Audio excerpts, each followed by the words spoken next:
but anyone who reaches out to me, I don't actually charge for trips. You shouldn't have said that, by the way. But let's say I signed up. What does that mean? Do we hop on a Zoom and then you say, okay, I'm gonna tell you what to do here. You're gonna close your, like, what does that mean? Like, if we agree to a time, we meet, I walk you through the steps for you to have that experience. Now, my favorite thing is that religion crumbles, right? When you're actually walking around the heavens, you realize, oh, I don't have to do all those rules in order to access heaven. Experiencing God, experiencing the royal family, again, is your choice. It's something that they want more than you want it. You don't have to be good enough to go. You actually get better the more you're around them. I've finally found someone who is willing to give his method away for free. I think you guys are going to really love this episode. It's with Nelson today. The way he teaches things is really all about keeping it easy, making it easy, keeping it simple. I think it's fantastic because I do believe that your belief systems are everything. And so, yeah, he's like, don't make this a big thing. Make it easy and it will be easy. And so I thought that was great. We had a really, really good conversation. If you guys are new here, thank you. Welcome. Appreciate you guys being here. Leave me a like or a comment, even share the episode. That's probably the best way to get exposure. It helps me get one step closer to doing this full time.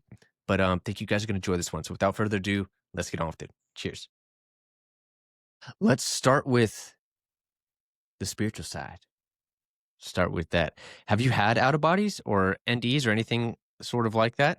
Yeah. Out of body experiences in general. My framework is slightly different, but yeah, that's kind of one of the areas I specialize in.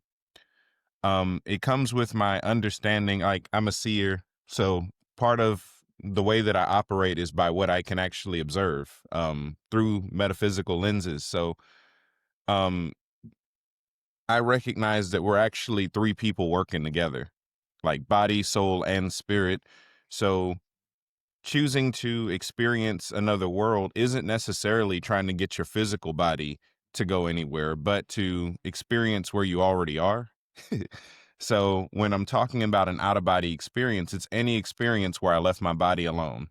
I left my body by itself and went on with one of the other two, consciously. And that's something I've somewhat specialized in over the last few years is getting rid of the negative connotation around the soul, because that's one of the areas, at least through religion, that we're taught to demonize.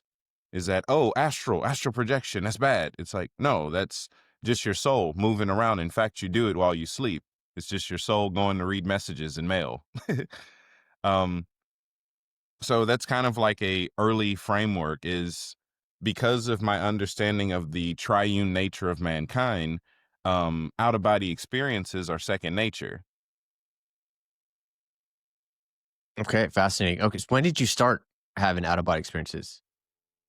So the earliest that I can remember having them, was maybe around the time when I was in middle school. I would have a few What? moments where I would find myself like walking around my bedroom, and then I'd look at the bed and I was still laying in the bed. But I have like, but that was, accidental, fleeting moments where it took me years to realize what was going on, because I grew up Baptist, so no one was talking about this stuff, especially back then. Now, spirituality is a bit more popular than, and it's becoming more popular than religion as a whole. But at that time, no one was talking about out of body experiences in that capacity. So it wasn't until years later I was like, you know what? This used to happen on accident when I was in middle school. Um, it came a point where, now, as far as me consciously doing it and gaining mastery over it, that happened around 2017. That's when I actually started to take mysticism a bit more serious and was actually immersed in spiritual practice and intimacy with the divine. That's when that really unlocked and I started doing that more consciously. And over the next few years, I mastered it to the point of being able to teach it. Okay, when you use the word master, you say you mastered it. I mean, can you pop out at will, basically? Like tonight, if you wanted to, you can pop out. I go when I want, as far as I want. Wow. Do you need to be asleep or sleepy, or can you sit down? Like, let's say after this, you could just start meditating, you get to a certain spot, and then you can do it. I don't have to meditate to shift over. What are you talking about, dude? Explain this. So you could just snap your fingers and you're there? How does that work? Yeah. So, like I was saying, you're already three people, right? So you have this physical body made for this physical world. You have a spirit made for a spirit world, and your soul is made for what we call the astral plane. Your soul's already there. The exercise is learning to look through those eyes instead of these. So I already have, it's like playing a video game. You have a character already in that world. You don't have to get your body into Minecraft. No, you use the character that's already in Minecraft. Um, Is that character like while you and I here are walking around, is that character in Minecraft, your soul, is it also doing its own thing, or is it constantly attached to like what you're doing here and like watching? it's doing its own thing for the most part. So since I've been doing this for so long, I've learned how to multitask. Where I can have my spirit off doing one thing, soul off doing another, and my body's down here doing interviews. All right. So if someone were to say bullshit, no way. Mhm. What is how do you respond to that? Do you care even, I guess? And or is there anything you could say to the audience like, "Look, this is how I know for sure this is happening." Not that you have to sell me. I actually I believe it. I mean, Yeah. I've had my own experiences to where I know that this kind of stuff is real, but it's a crazy topic, right? I mean, when you say you could pop Mhm. out, at least you're not crazy if you're immersed in it like we are, but to someone just coming across this, it's a wild Yeah. concept. Yeah. So there's not really a cookie cutter answer I can give on how would I prove it, because that comes down to the individual, right? What convinces one might not convince another. But overall, it's the fact that I've been able to teach it. All of my students who've taken any of my classes can do the same thing. And so sometimes when we're off in other places, they see each other. And I'll take people who've never been to certain places and I'll let them describe the scenery. I'm someone who doesn't believe in using the imagination to have spiritual experiences. I'd rather let the picture paint itself, so that I take one person, they describe what they see, we come back. I take another person, they describe what they see and come back. And they're all describing the same scenery. I'm not telling them what to see. They're seeing it because they're in the right spot. Whoa. Okay. So I'm assuming you're familiar with people like Darius. Darius who? Darius J. Wright. Do you know who he is? No. Wow. Okay. So are you I mean, he talks about things like the Akashic records. I mean, he apparently pops out all the time. He is the guy that I took a course from and learned his method. I'll be honest, it wasn't like he teaches it as like you're falling as before you fall asleep. It only worked for me after I fell asleep and I woke up. And I don't know if it was just like I was aware, but I remember he said something about having a dream. If you can remember that you're having a dream, that's a good time. You're in an interesting state to sit back down and kind of pop out, right? And so it worked for me, but again, it has to do with sleeping. It's this whole thing. But he talks about places like the Akashic records. He talks about we're in a construct, right? And like you can go outside of the construct. Can you confirm the same things? Like, what do you see on that side? So, my method is very different, but overall, there's certain areas, depending on what world. I'm assuming we're talking about the astral plane where the Akashic records are. So there's a few areas. There's this library that I frequent there.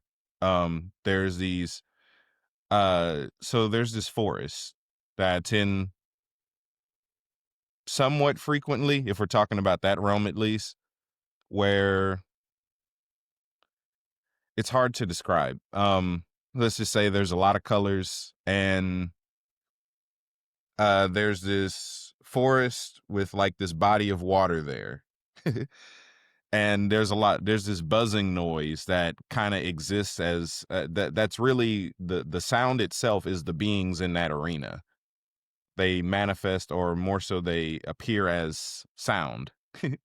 So while you're in this place next to this body of water, there's this buzzing noise. In some cases, the astral plane resembles outer space, which is why I understand some people's theories that outer space is the astral plane. I don't necessarily believe that, but I get the parallel. So it's like walking on solid outer space sometimes. Okay, give me your belief. Like, what? So, as far as where we are, what we're doing here, why we're here, kind of give me a breakdown, like just from your perspective, being able to pop out at will. You said there's three different bodies. Like, what is this whole thing we're in? So everyone on Earth is an emanation of the same divinity. We just don't know it. Some people know it a bit more than others. Most people are ignorant. Ignorant just meaning not aware or not knowing. I don't mean that as an insult. Therefore, they don't experience it.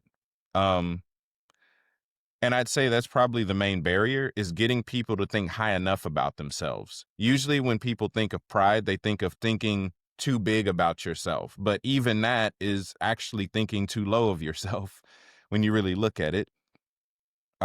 If every one of us is an aspect of divinity, that means that I don't place myself higher or lower than you. I just get to be myself and you yourself. I like to see it as a puzzle. There's a big picture here that needs everyone to play its part in order for us to all experience. So, um, in that, some pieces don't actually connect, but they're still part of the same puzzle. You know, a corner only fits in one spot. um, some people connect to a few more places, but overall, we're just manifesting or presenting the aspect of reality or the aspect of the divine that we're meant to embody. And let's just say that happens in multiple fronts in multiple worlds.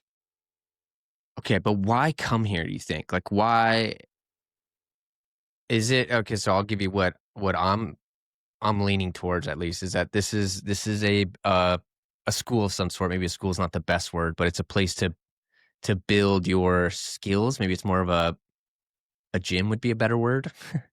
uh, there's contrast here. There's extreme contrast, and through that, you learn lessons. You learn things that you just could not learn if you were on the other side, apparently, right? Because I always go back to like a video game. You use Minecraft, so it's like if you're playing a video game on full power, it gets boring. There's no challenge in that.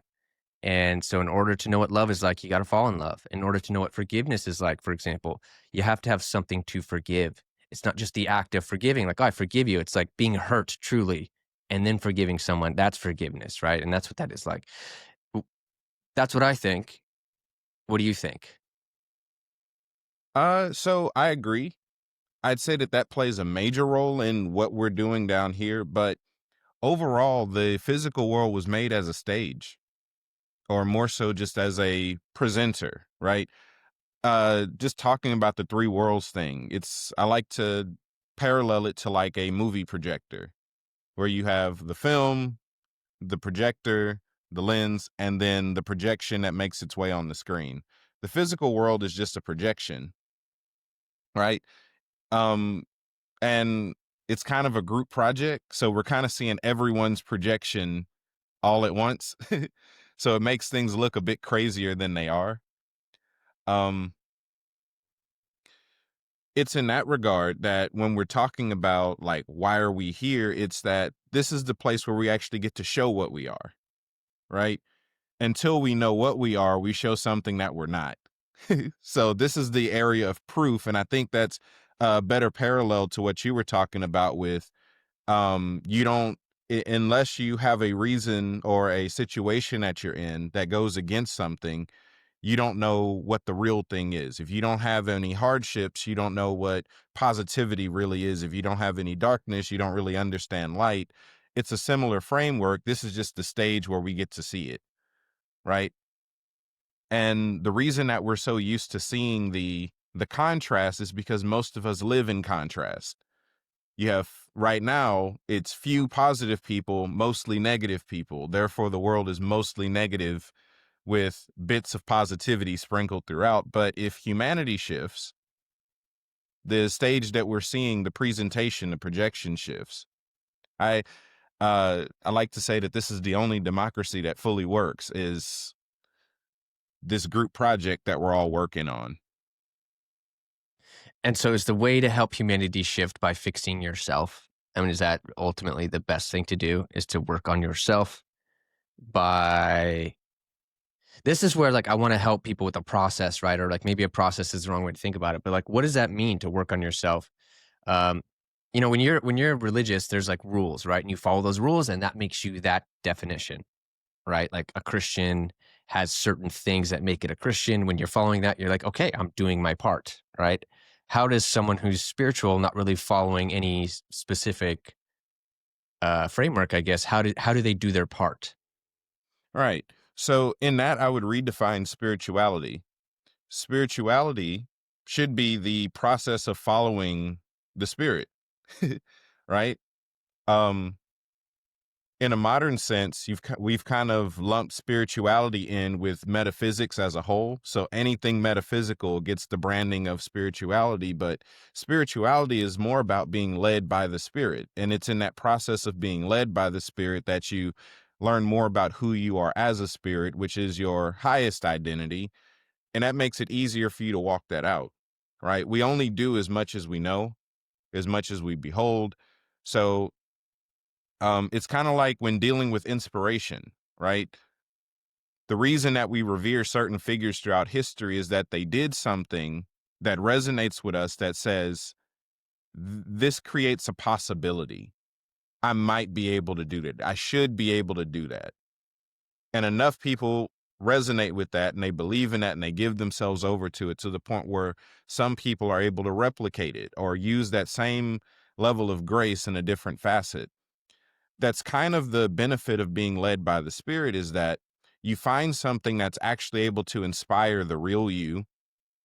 You gain revelation of the real you. Then you have the confidence to go and be that, because now you realize the missing piece of the world. So to answer one of your earlier questions, do we change the world by changing ourselves? I believe that's where we start, is unraveling who we are.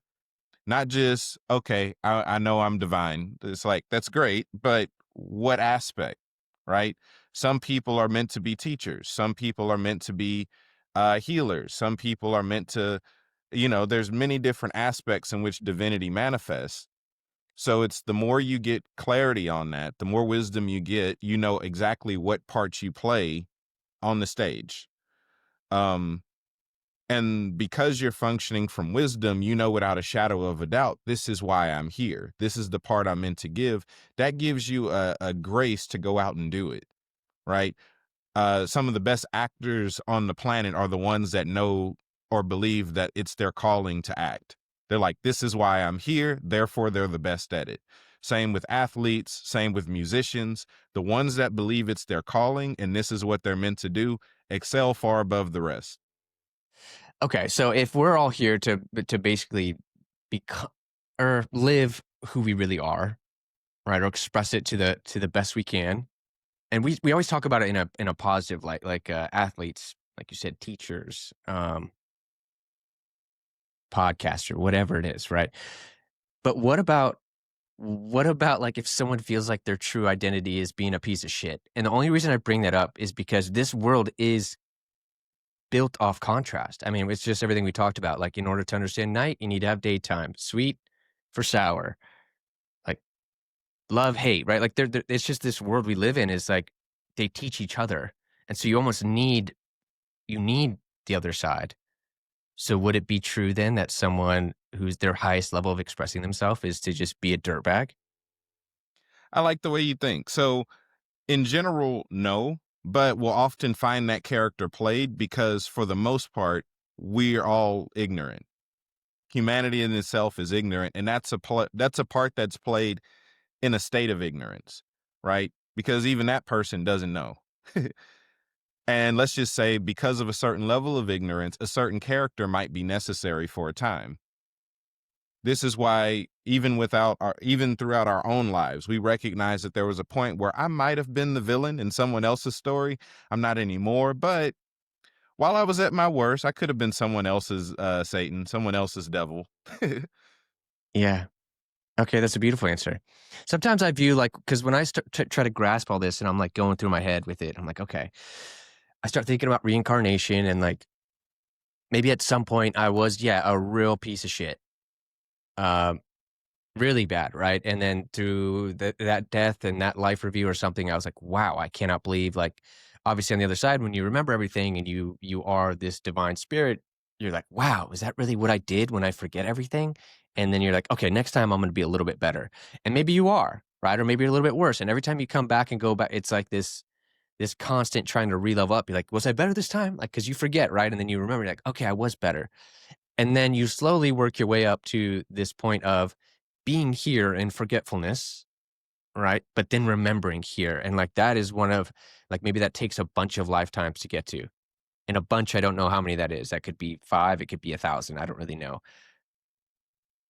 But I wonder, but then I think about time is not linear. So I'm thinking about it like as if it's just like this thing that we keep doing is, and people tell me it's happening all at once. It just confuses me, dude. And I can go down rabbit holes and my brain like blows up because I'm like, okay, what?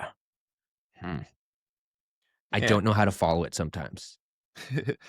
I've stayed away from certain things like that just because they cause more harm than good, at least with the masses, right? So even when it comes to the idea of reincarnation, that's not something I teach the same way that other people teach it. Um, Part of it is because most of the people who believe or teach reincarnation the way that they teach it have no experience of seeing that behind what they would call the veil, right? That's just something that we're used to hearing. And let's just say the framework kind of shifts over time, especially when you're not seeing it, right? It's kind of like the game telephone. One person says, hey, there's an apple in the cart. It gets all the way down the line of 12 people. Now there's a fart in the air. It's like, wait, those don't sound the same at all. What happened? Oh, someone in the middle kind of messed that up. This is what it was originally. And that's kind of happened with the reincarnation topic a little bit. Um, just to give you a little bit of grace with that topic, right? Um, they call it the wheel of rebirth, right? That's one of the areas that they deal with, and I believe it's the is that Tibetan Buddhism, I think, and parts of Hinduism. But they have pretty much the idea of the reincarnation cycles where you come as this, then this, then this, then this. Depending on how you lived your last, you gain access to something new. And there's punishments and rewards all throughout it. I've come to see that as states of life in general that we're always shifting through, right? In some cases, you're going through it. Guess what? That's a bit closer to living like an asura or living like an animal. In other times, you might find yourself at the top of the world. Oh, that's Deva. You know, you're at the top of the wheel. Things are going in your favor now.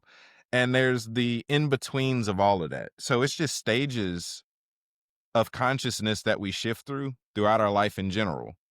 That and it just depends on where you're choosing to live from, right? I can choose to wallow at the bottom forever, or I can think a bit better about myself and choose to live like a Deva. Yeah, that's cool. It's like when people talk about heaven and hell, it's like, no, it's not a literal place. It's like you create your own hell here, like through, like you've all had moments, like I've had plenty, trust me, where I'm like, wow, this is like my version of hell. Like whether my wife and I are arguing and work and I can't pay the bills or whatever's going on in my life, I'm like, this is crazy. This is a version of hell and you're living through that. Right. And it's because of my thoughts. So it's because of, I view myself as separate and it's like all these things and I'm doing that. You're saying that's sort of the same thing. It's kind of like this different stages we shift through. It's more of a happening now kind of thing than like this, yeah, metaphysical place where you go and you're in this realm now and you come back and vice versa. It's kind of cool. Yeah. So that kind of puts into perspective a figure like Siddhartha Gautama, the Buddha, right? His whole thing was getting people out of that wheel. So if you put that under that framework, is getting off of the hamster wheel, getting off of the rat race, where you get to just exist. You just get to be. You're not shifting cycle to cycle because it's still a cycle, right? Even in that world, you can only be great for so long. There is an expected crash that's supposed to come at some point. You might get to prosper for a while, but because you're still stuck in a cycle, no, you have to have a crash.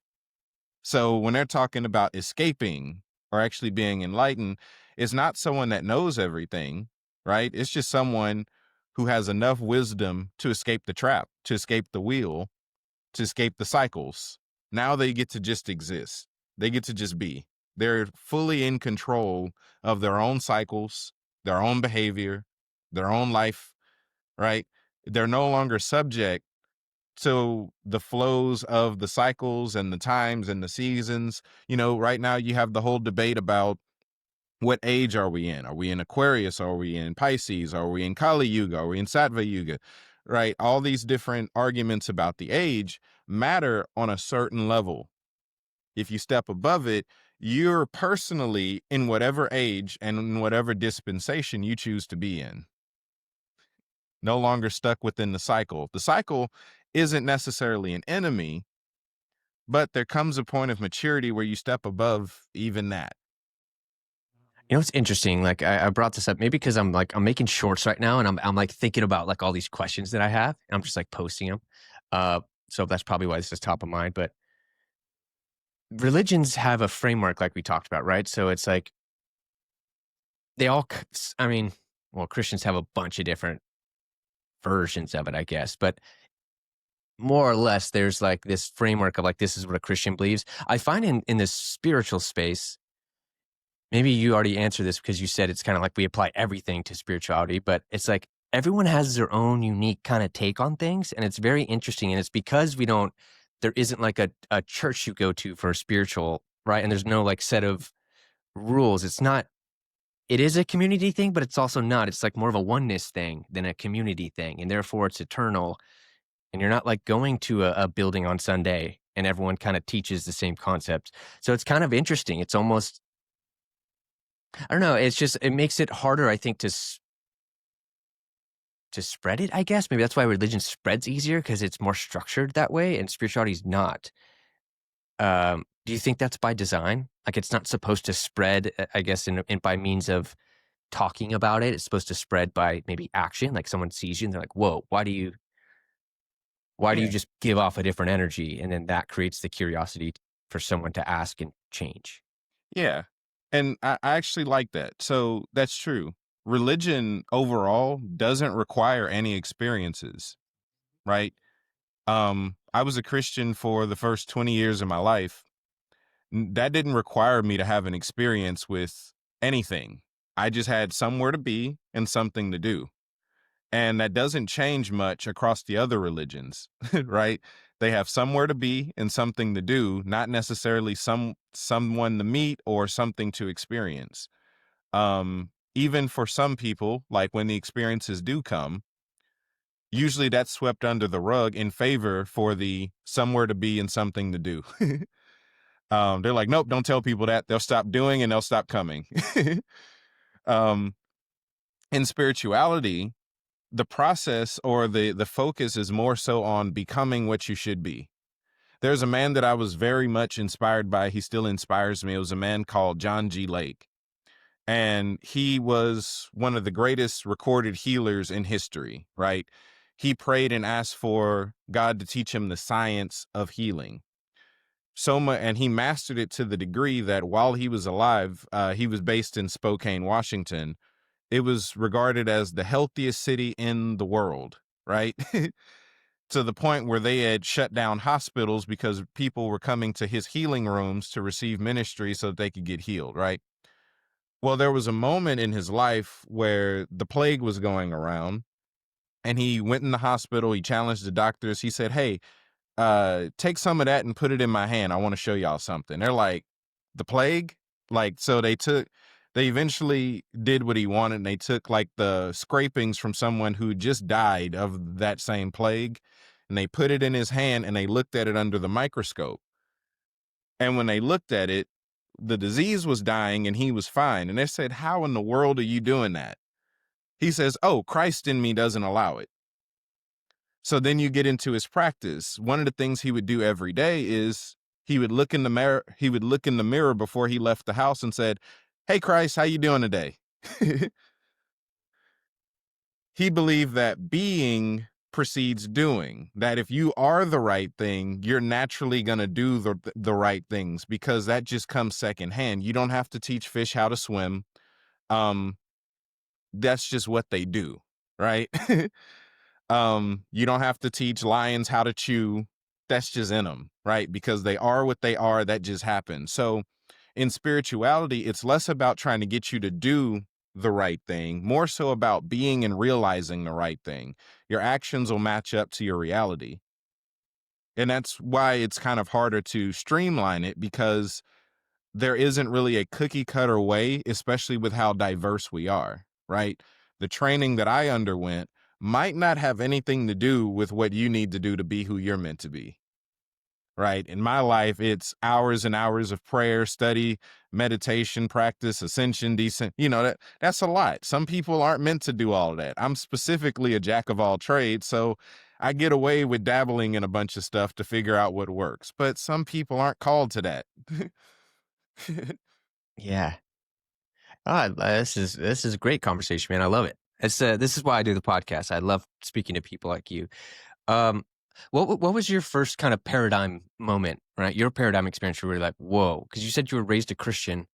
What was kind of that thing that made you go like, oh wow, okay, there's more going on here? Because I know that route. I know what Yeah. it's like to believe one thing because you're told it, probably raised that way from a child. So and then the coming out part is very hard because you're walking the line if hell is real, like you're rolling the dice, like, all right, this is a little sketchy if I'm gonna roll outside here. And then there's this like journey you have to go on where you're like, okay, I don't believe that, so I gotta try all this other stuff. At least that was my journey. It's not everyone's journey. But what was your moment where you realized you were more than just your body? There's more going on here. Okay, so that would be January of 2017. Um, it was at that point, right? I'm in my bedroom. I'm doing my laundry. I hate doing laundry, by the way. I'm not doing something I want to do. I'm not happy. And I actually begin to hear God speak to me for the first time. That shattered my framework because I was taught as a Baptist, God doesn't speak directly. The only way you can get God to speak to you is if you read the Bible. It's like this is everything God has to say to you and will ever say. That's what I was taught. Yet here I am, and he's like, I'm hearing Christ himself speak to me, and I'm like, oh, you talk back directly. Okay, okay. And I was so bewildered at this moment. I don't remember everything he said because I was just fascinated that he was talking to me. So I'm still in high school at this point. I wait until that summer break, right? And I spend that full summer break 3 months straight, no sleep because I'm up talking with him. I'm like, I got questions now. Since you talk back, I got some direct answers that I want direct answers to. And it's around that time I'm getting to learn who the Father is, who Holy Spirit is, who Yeshua is on his own, learning their voices apart from each other, learning their personalities apart from each other.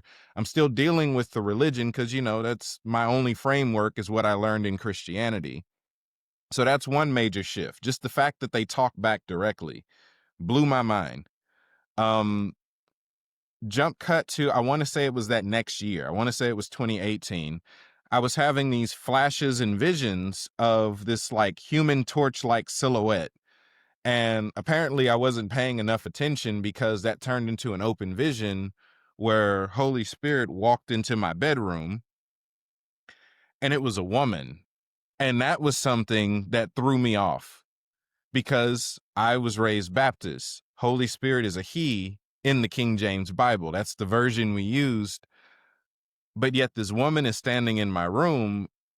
But at the same time, all the verses make a lot more sense. It's like, okay, we are born of the Spirit. Men don't give birth. I'm going to send a comforter. Well, that brooding over the what? Okay, this makes a lot more sense.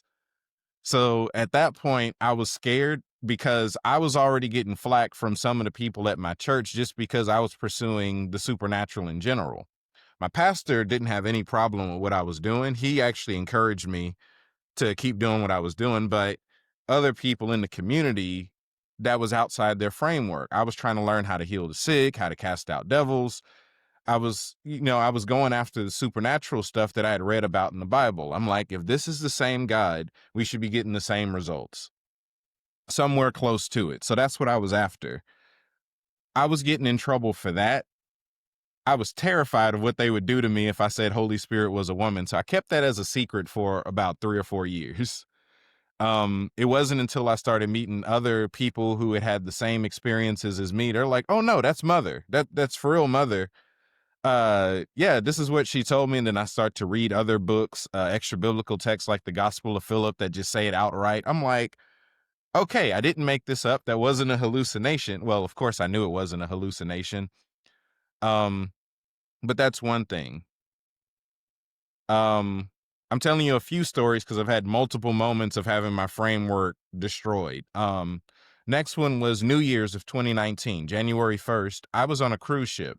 Me and my mom went on a cruise because we don't celebrate Christmas, not for religious reasons. We didn't like the obligation of Christmas, that at specifically December 25th, I'm supposed to give you something just because it's December 25th, even if we don't talk to each other or like each other the rest of the year. We didn't like that. But my family is naturally giving, so we give each other stuff all year long anyway. It's like, why December 25th is why we originally stopped. Um, so we're on a cruise just because we're still on winter break, and I'm in the cabin reading a book. My mom's off somewhere else. Um, And all of a sudden, I feel the presence of Christ in the room. That's not unfamiliar to me at this point. Me and him have a good relationship at this point. Talking to him somewhat every day, getting very direct feedback, feeling his presence isn't anything new, but I decided to turn and look this particular moment, and he walks through the wall. And I understand why they use the phrase undone, because in the Bible, where they're talking about people meeting God or standing in the presence of God, and they say they felt undone, because I felt my body fall, like slump down, my soul went another way, my spirit went another, and then pretty much I felt like I got taken apart and put back together. And then he turned and walked back out through the wall. I don't know why he likes walking through walls, but that's his thing. Um, like, and without me saying anything, I remember my mom came back. She was like, wow. Like, just the air itself was so charged. It's like, what in the world happened here?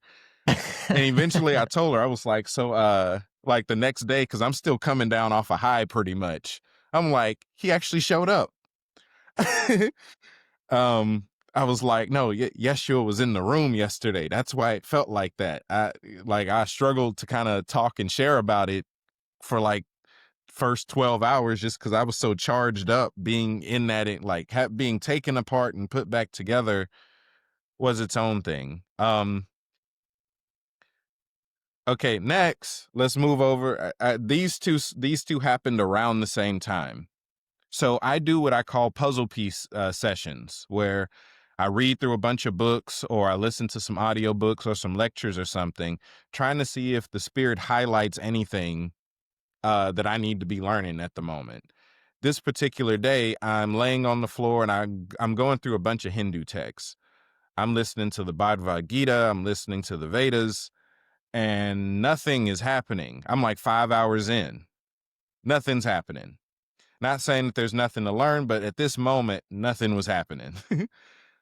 So I swapped that out. I put on the Egyptian Book of the Dead, which I now know isn't the real name of that book, but I put that on, and about 2, 3 minutes in, I get overwhelmed by the presence of God. I'm like, hold up, hold up. You mean to tell me you know the Egyptians? That's when I started studying. That's when I started really branching out and started doing research again on all these other cultures. Because years ago, I did research as a Christian from the lens of apologetics. I'm trying to prove why everyone else is wrong. This time, I'm not a Christian anymore. I just want to see what the Spirit highlights. So I start studying Egypt. I'm like, oh, they lied on the Egyptians. These are some good people.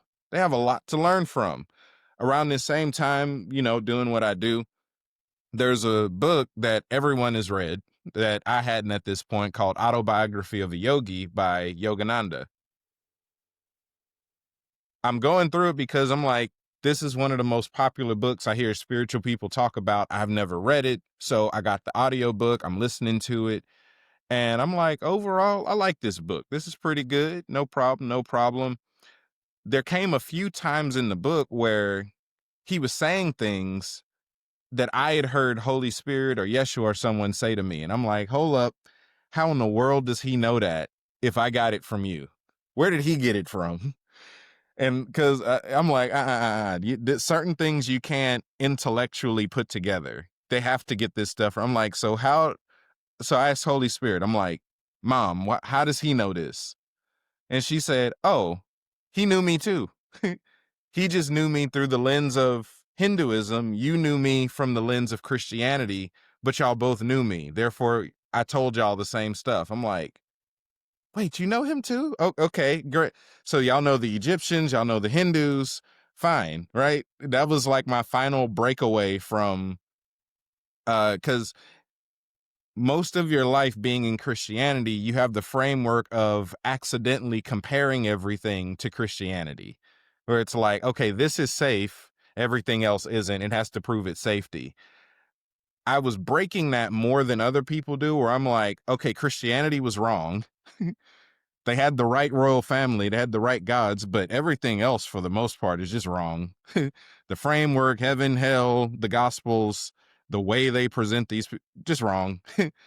So I gave myself a liberty. I'm like, since I was already wrong, I have nothing to be afraid of. Let's just go learn. Right. So that's my framework going forward is I'm just going to learn. I've been relearning everything for about 5 years now, letting them teach me new things, show me new things that as a Christian, I would have 100% rejected. But as just a mystic, as someone just living by the Spirit, this is just life. So I gave you a few examples of my framework being completely destroyed by spiritual experiences. And if you want, we could dive deeper into any of those. Or, yeah. That's awesome, man. No, I feel like I understand why you are the way you are now. I mean, look, when I hear those stories, I'm always a little bit jealous and a little bit like, man, I know there's also people out there like almost every night saying, come see me. I want to have an experience like that. And it's always fascinating why it doesn't happen to everyone. Why do you think that is? Like, why did Jesus come to you? And like, I'll say me, for example, like I've asked for some of these experiences, right? Maybe it's because I'm asking. Maybe is why. I don't know why. So I'll give you what I learned from my first face to face encounter with him because he and I have maintained that relationship. I see him somewhat weekly. Um, and it's not just me that can see him, but like other people, like they come to my house, they see him, like he's in the room with us too. I have meetings or conferences and stuff. This other stuff can be seen in the room with us. It's not just I'm the one spiritual person that can see this stuff. It's like, no, they make themselves visible in the meetings. But so about 6 months before my face-to-face encounter on January 1st, I begged for it like a brat because I'm still a Christian at this point. I'm annoyed, right? I'm already having other experiences. I'm having saints from the cloud of witnesses. I'm seeing angels. I'm seeing demons. I'm seeing Holy Spirit. I'm seeing everything else. And at this point, I hadn't seen Christ. And that's bothering me. But what started bothering me more is that people who I at that time considered um, less qualified, they were having experiences that I wasn't. Right? So I'm coming across classmates. They're like, "Oh, I've seen him in dreams before." I'm like, "I haven't seen him in dreams. What do you mean? He don't even like you, and you're showing up for him."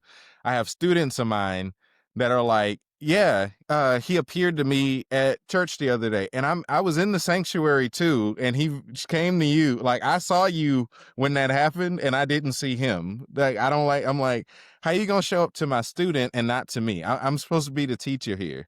So in my head, I'm going, I'm praying more than everyone. I'm fasting more than everyone. I'm studying more than everyone.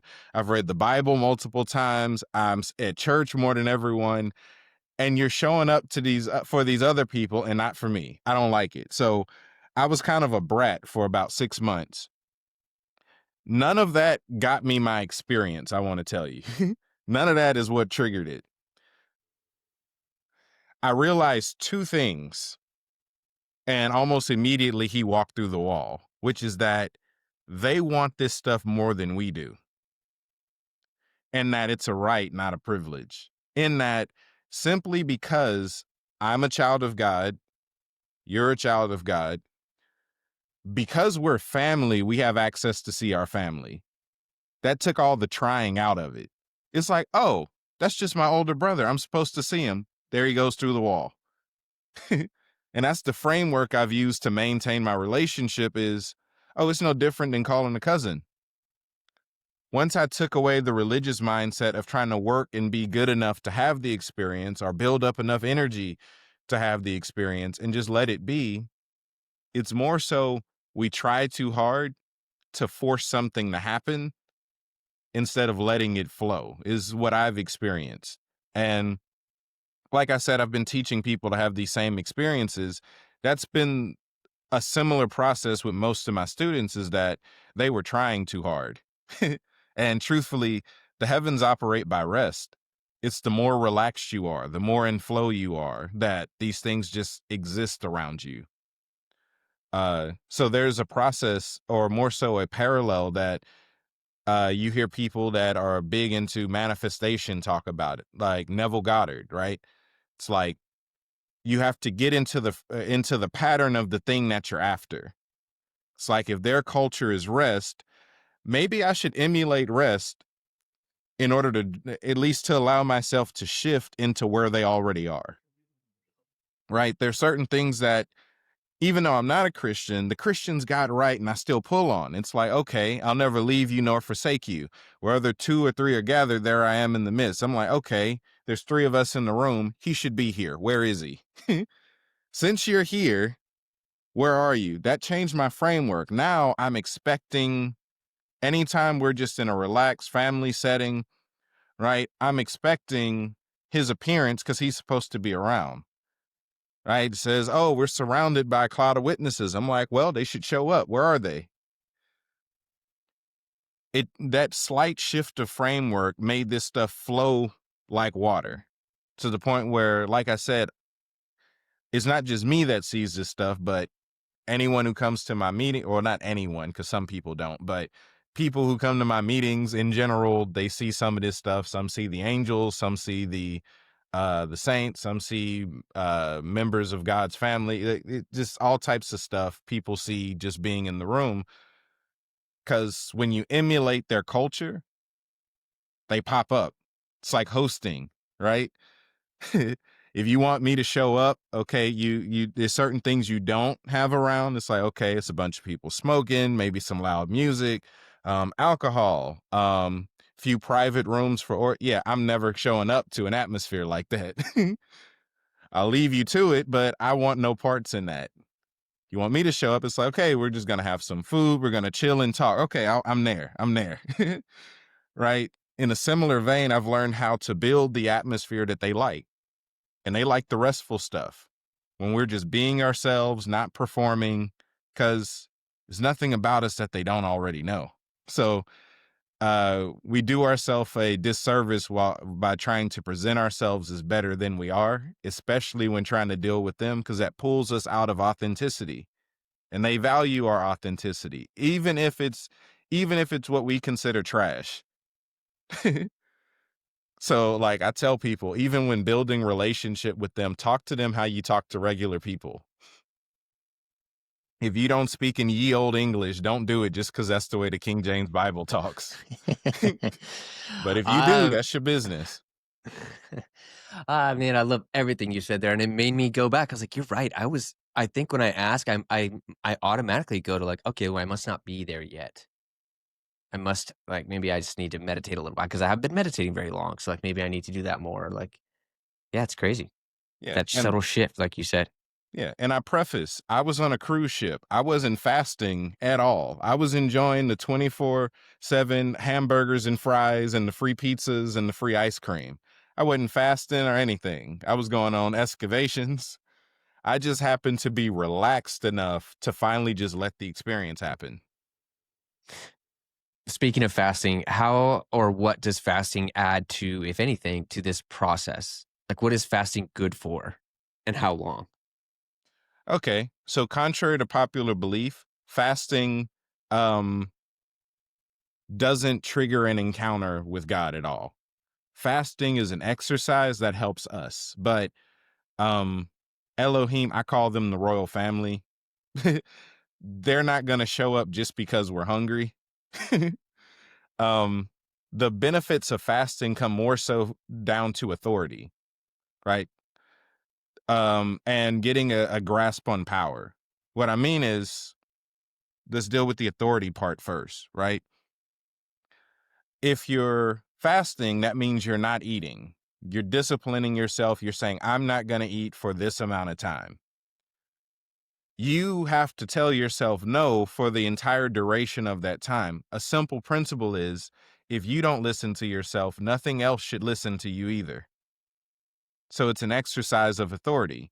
Because I can command myself, now I can expect demons to listen, and I can expect sickness to listen, and I can expect the animal, whatever it is I'm speaking to, should listen, because I've already mastered the number one problem, which was myself. And I'm from Southeast Texas. We have the best food. I'm like, hey, if you can fast in Southeast Texas, you've got it. I believe you could be able to talk to anything at that point. The other thing is mastering energy, right? When you're fasting, you're not eating. That doesn't mean that the body isn't still consuming, right? Of course, there's the natural stuff about autophagy where it starts to eat away at the diseased and dying cells and stuff like that. That's great. But spiritually, your body still requires energy. So if you know how to pull on energy from higher sources, you're pulling on astral energy, you're soaking in electromagnetism, you're pulling in spiritual energy. Your body starts to eat that, and you learn how to receive and release. You learn how to really handle energy a whole lot better while you're fasting, if you do it right. So those are the two main benefits of fasting as far as spirituality goes. That's great, man. It reminds me when I used to smoke cigarettes. I smoked for over 10 years, and it wasn't the worst thing it did for me. It wasn't like obviously the coughing, all that was horrible, but it was the mental part. I wanted to stop towards the end for probably the last 5 years, and I couldn't. And it just made you feel like, I swear it affected every other habit I had because it was like, okay, well, here's this thing you want to keep quitting and you're not, and you feel like you just keep breaking your promises you make to yourself. And it affected everything else in my life. And I always say that's the worst thing cigarettes did for me. It wasn't really the health, it was the mental part of it. So it reminded me of that. Is when it comes to fasting, is like a 3-day fast significant? And when you say do it right, I mean, a couple, I know this isn't a health lesson here, but just really quickly, like what is your just high level, what does doing it right mean? And I guess how So, long? yeah, so in that vein, when I'm talking about doing a fast right, the body is different when you're not giving it food. So you have to go about life a little bit different. You have to prioritize your energy a bit more than you might be used to. So even how you exert energy, what conversations you entertain, just because they pull on your energy, right? I'm naturally an introvert, which means I lose energy with social interaction over time. I'm like, we're good right now. This is just a podcast. We're good for now. But turn this in the 8 hours later, I'm going to have to leave for a few days to regenerate my energy. So while fasting, if I know I'm going to be fasting for a while, and I've done fasts of a bunch of different lengths. I've done 1 day, 2 day, 3 day, 4 day, 7 day, 9 day, um, 10 day, 40 day. I've done a bunch of fasts. Um, and truthfully, if you're not immersing yourself in spiritual practice, you're going to drain yourself and likely hurt yourself because the body still needs energy, which means you kind of have to receive more than you're getting rid of. So if you're doing more physical work, then you're giving yourself, let's just say, astral energy or spiritual energy or even just regular electromagnetism, like being out in the sun. Um, yeah, you're gonna hurt yourself just because you're depleting all your energy. So I that's got you. kind of what I mean by do it right is give yourself another energy source while you're on it. Otherwise, you're just gonna be hungry. Got you. Okay, I want to pivot back really quick. And then we'll wrap it up shortly here. But as far as leaving your body, what are when you say you teach it, do you have a course on your website? Is that kinda how you do it, or how does your process go? Because I'll link everything down below, but how do you teach people right now? Is it through a class? Yeah, so I have a few classes, but those aren't the ones that I teach this specifically. I have a bunch of recordings on the Patreon, and probably shouldn't say this, but hey, it's fine. But I actually, anyone who reaches out to me, I don't actually charge for trips. It's like I just put you on the calendar when I have time is more true. Like I don't like taking Definitely people into the shouldn't have heavens, said that. taking people into other realms. I don't actually charge for that. I just when I have time, I do those.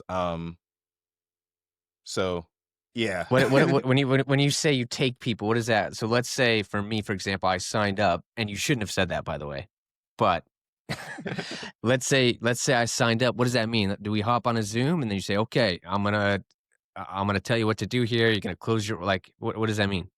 Yeah. So I'll just walk you through the steps. Like if we agree to a time we meet, I walk you through the steps for you to have that experience. And like whether we're walking through the heavens or I'm trying to show you, introduce you to someone in the royal family, and it's like, hey, let's go see the Father. Let's go see Holy Spirit. Let's go see Yeshua, right? Those are things that I do because it's easy, right? Something I've specialized in is letting mysticism be easy. I don't believe that you should have to work for years and years and years to get one experience. Therefore, I don't teach that stuff.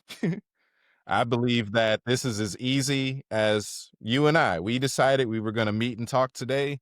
So we met and talked today. That's how easy it's been for me to experience uh, all of this stuff, really. It's a decision.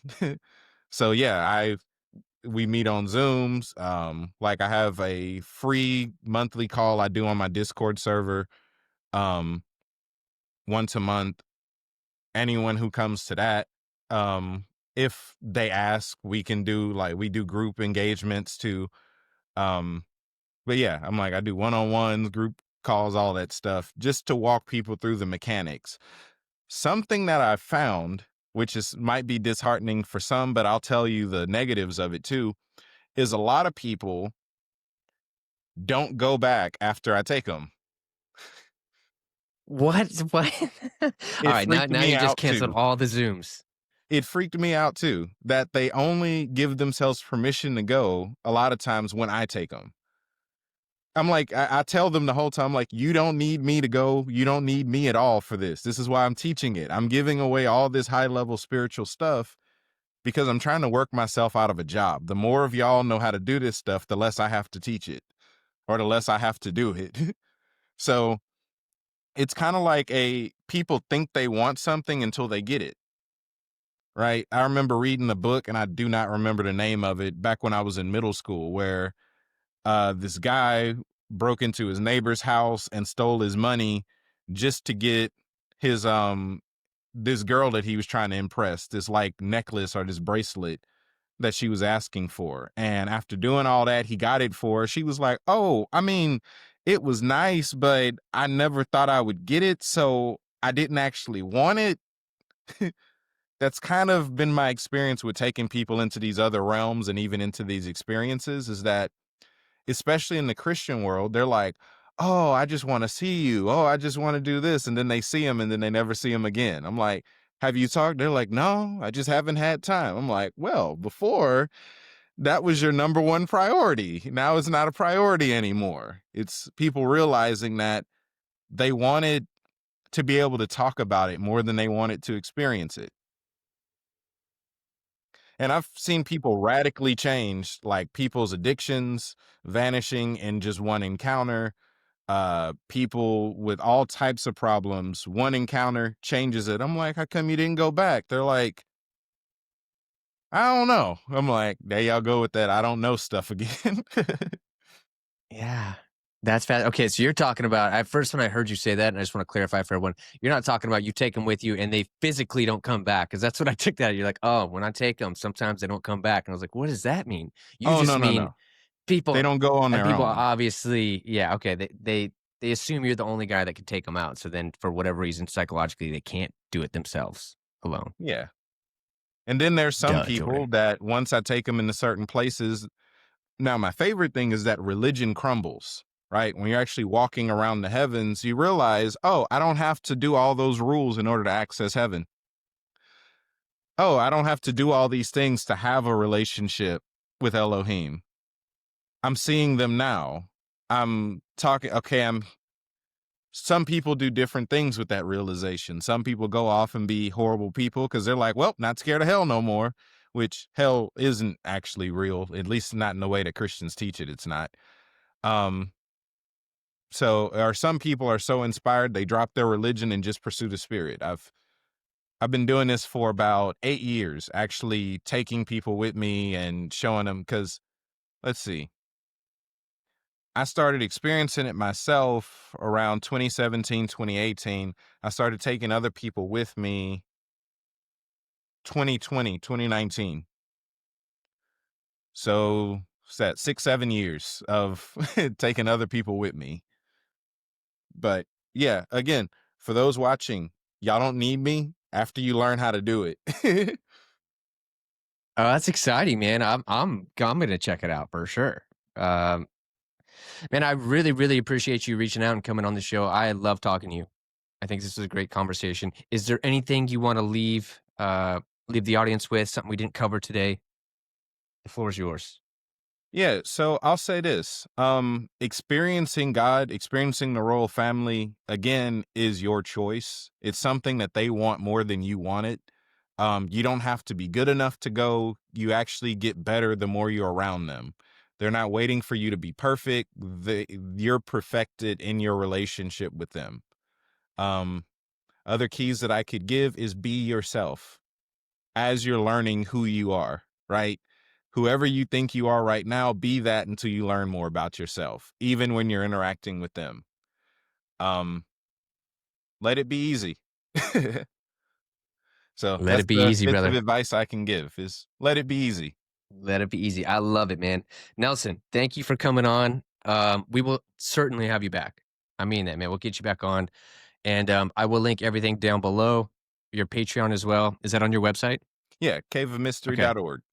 Okay. I'll link it all down below. Um, yeah, and I'll keep you posted when this goes live. But I appreciate you, man, and we will talk again soon. Awesome. All right. Cheers, brother.